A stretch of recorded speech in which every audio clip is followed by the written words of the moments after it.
Bonjour, je m'appelle Cécile et je suis en DECESF, donc diplôme d'état de conseillère en économie sociale et familiale. Et aujourd'hui, je présente ma structure de stage. Donc j'effectue mon stage de 3e année à l'unité territoriale de solidarité de Sens au sein du conseil départemental de Lyon.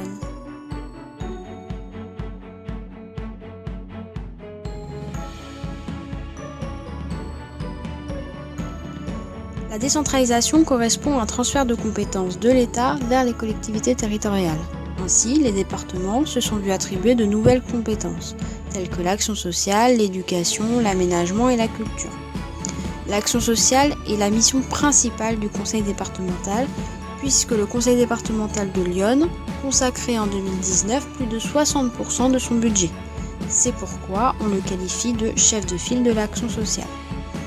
Le conseil départemental, c'est un service public. C'est une mission générale ou une prestation particulière due par le conseil départemental aux résidents du département, alors appelés des usagers, car il a une mission d'utilité publique. Ces activités sont destinées à servir l'intérêt général et à contribuer à la cohésion sociale. Le service public a différentes fonctions. L'aide sociale fait partie de la fonction protection sanitaire et sociale. Le service public a 4 grands principes. La continuité de service, l'égalité pour tous, c'est-à-dire que tout le monde a le droit au service public, l'adaptabilité en fonction des besoins et la neutralité, c'est-à-dire pas de différence, pas de discrimination. Voici à présent l'organigramme du conseil départemental. Donc, s'agissant de la mission principale en termes de budget, le pôle des solidarités départementales, ici en vert, est également important par le nombre d'agents travaillant dans ce domaine, soit environ 450.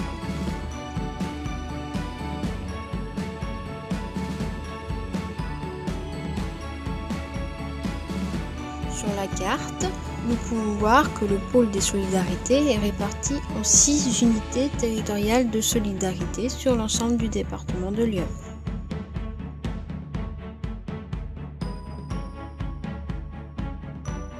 L'unité territoriale de solidarité est un service public de proximité, à la fois urbain et rural, puisque historiquement, sur le Sénonais, il y avait donc 2 unités territoriales de solidarité qui se sont regroupées en une seule pour associer l'urbain et le rural. C'est également un lieu d'accueil, d'écoute et d'accompagnement des publics en difficulté.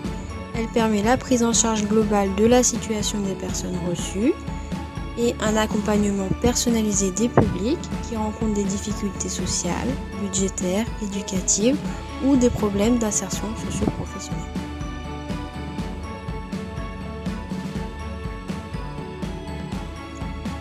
Voici maintenant l'organigramme d'une UTS.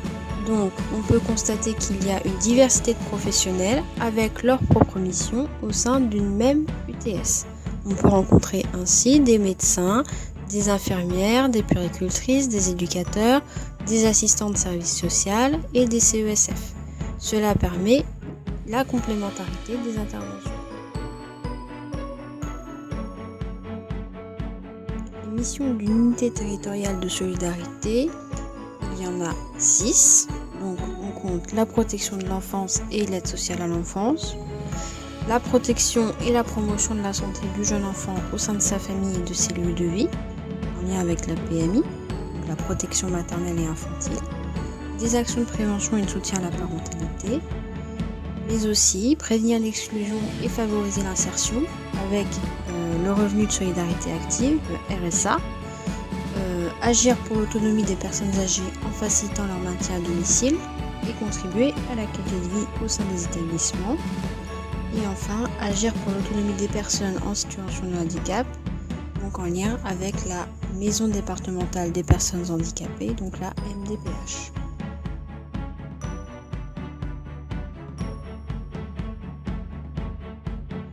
Une unité territoriale de solidarité a différents publics, les enfants, les jeunes et leurs familles, les familles recomposées, les familles monoparentales, les personnes en situation de handicap, des personnes âgées, des personnes en situation de surendettement, des personnes en situation de précarité énergétique ou des personnes en recherche d'emploi.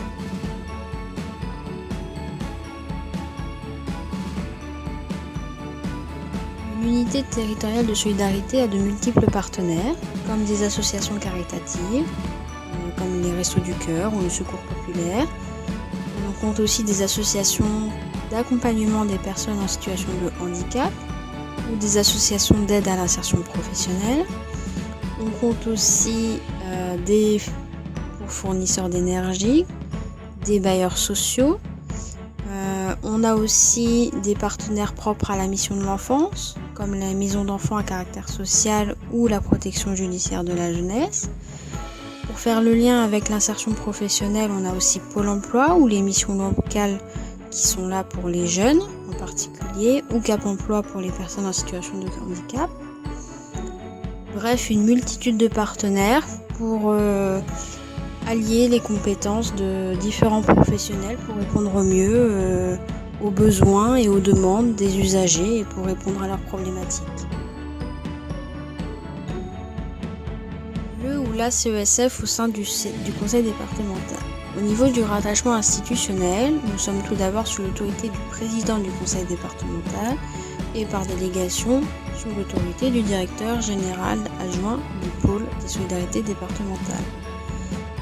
Ensuite, nous sommes par unité territoriale de solidarité sous la responsabilité du responsable d'unité territoriale, appelé RUT, et également sous la responsabilité du cadre prévention-insertion.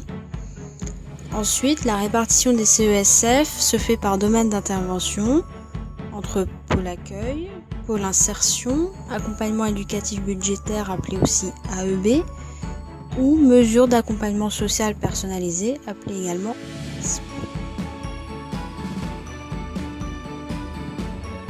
Donc, le rôle et les missions du CESF au sein du conseil départemental.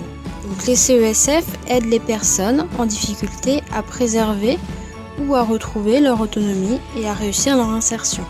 Pour cela, on a donc 3 grandes missions fondamentales: l'accès aux droits fondamentaux, le logement, la santé, l'éducation, l'emploi et la formation, l'aide à la gestion du budget avec un accompagnement dans le cadre d'un surendettement et l'accompagnement à l'insertion sociale et professionnelle des bénéficiaires du RSA. Enfin, nous avons différents modes d'intervention. Nous pouvons tout d'abord convenir d'un rendez-vous à l'unité territoriale ou d'un rendez-vous téléphonique. Nous pouvons également nous déplacer. Dans ce cas-là, nous assurons des permanences décentralisées en mairie, en centre intercommunal d'action sociale, en maison France Service par exemple. Ou nous pouvons également procéder à des visites à domicile. Les maisons France Service, anciennement appelées maisons de service au public, MSAP, sont des structures qui combinent accueil physique et accompagnement numérique et regroupent en un même lieu plusieurs services comme la CAF, les caisses d'assurance maladie, Pôle emploi ou la Poste par exemple. Les maisons France Service permettent de regrouper en un seul lieu plusieurs administrations afin de simplifier et de faciliter la relation avec les services publics, notamment dans les zones rurales et les quartiers politiques de la ville. L'objectif du gouvernement pour les maisons France Service, c'est d'être capable de renseigner et d'aider tous les citoyens, y compris ceux qui seraient peu autonomes face à l'outil numérique et ou pour effectuer leurs démarches administratives.